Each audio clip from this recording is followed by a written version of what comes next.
د شپې د تهجد لمونځ.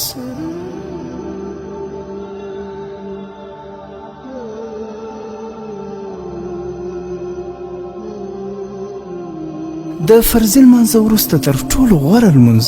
د شپې د تهجد لمونځ دی. د تهجد د لمانځه وخت د ماخوستن د لمانځه وروسته تر رښتینې سبا پورې کیږي، خو غوره وخت یې د شپې آخره حصه ده. په حدیث شریف کې راغلی دی چې د آخري شپې 2 رکعته لمونځ د ټولې دنیا نه بهتر دی. رسول الله صلی الله علیه وسلم فرمایي که چیرې ماته د امت د مشقت او تکلیف ویره نه وای نو په امت به مې فرض کړی وای.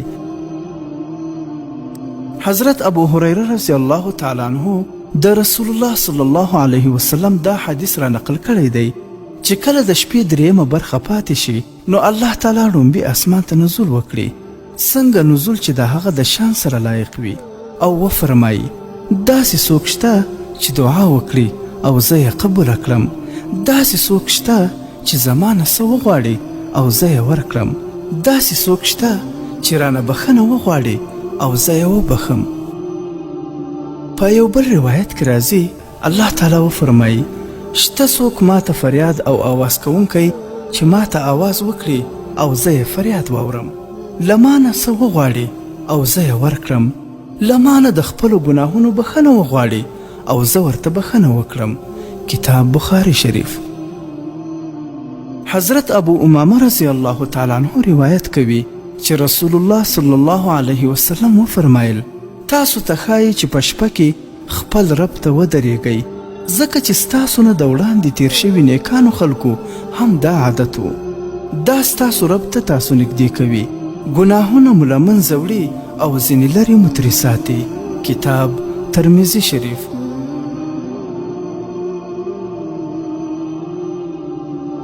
په یو حدیث کې نبی اکرم صلی الله علیه وسلم فرمایي چې تر فرضي لمانځه وروسته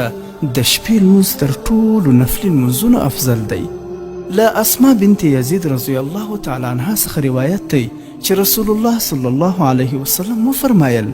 د قیامت په ورځ به ټول خلک په یو میدان کې راټول کړی شي، بیا به یو آواز کوونکی آواز وکړي چې هغه کسان چیرته دي چې د شپې لمونځونه به یې کول او سنګونه به یې له بسترو څخه لرې وو،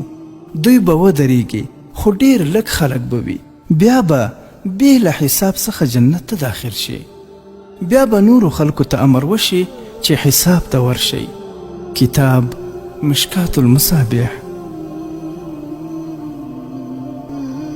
حضرت ابو هریره رضی الله تعالی عنه روایت کوي چې رسول الله صلی الله علیه وسلم وفرمایل چې الله تعالی پر هغه شخص رحم کوي چې په نیمه شپه کې بیداریږي او د تهجد لمونځ ادا کوي او خپله میرمن هم بیداروي او هغه هم د تهجد لمونځ ادا کوي، او که هغه نه را بیداریږي نو له ډېرې مینې پر مخ اوبه ورشیندي،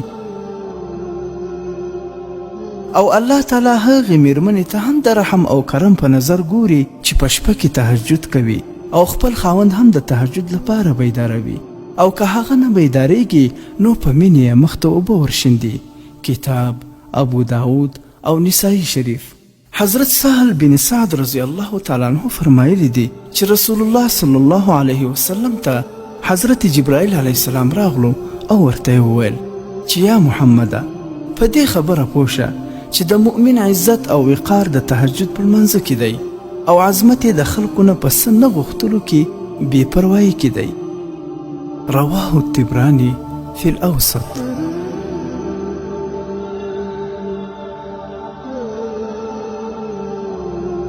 ګرانو مسلمانانو، د هر مسلمان ورور په زړه کې دا ارمان وي چې کاشکې ما د شپې د تهجد لمونځ کړی وای، خو د اکثرو مسلمانانو ورونو 11 میاشتې دا ارمان پوره نشي، او د روژې میاشت یې ډېره ښه موقع ده، ځکه چې په دې میاشت کې په نیمه شپه کې خلک پیشلمي ته راپاڅېږي او د شپې هغه اخري وخت هم بیداره وي په کوم کې چې الله جل جلاله اول اسمان ته نزول فرمایي، او د تهجد لمانځه ډېر ښه وخت دی، نو دا موقع د لاسه مه ورکوئ، ځکه چې موږ هسې هم بیداره یو، باید چې 2 رکعته یا 4 رکعته یا 8 رکعته د تهجد لمونځ وکړو، ثوابونه یې بیخي زیات دي.